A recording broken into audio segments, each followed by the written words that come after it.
I'm Rebecca. On air, I call myself Rebecca May. And why did you pick Rebecca May? I didn't.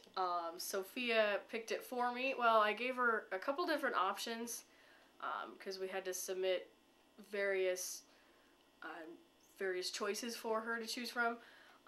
And I just kind of threw that on the bottom of the list just as sort of a last resort because we had to have a certain number.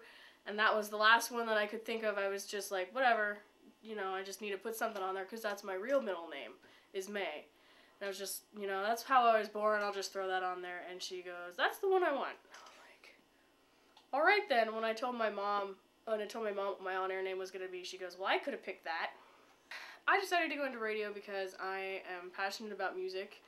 And I really love being kind of in the public's eye, but at the same time having that anonymity to where I'm not in front of a camera so people don't know what I look like.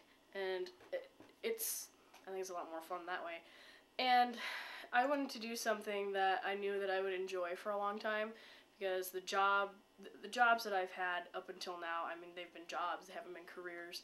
I can see myself being in radio for the rest of my days. So the best part, I love the people. I love working with the public in general.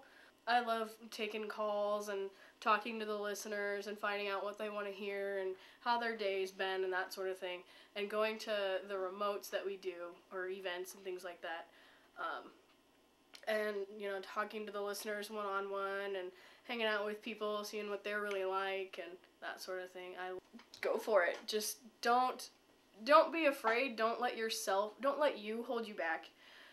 Because I was terrified out of my mind, but I was like, you know what? It's now or never. This is what I'm going to school for. This is what I'm here for. This is what I want to do. I can't be afraid. I can't let oh, I'm not gonna do this, or oh, I'm so awful, or oh, I suck, or I'm so afraid.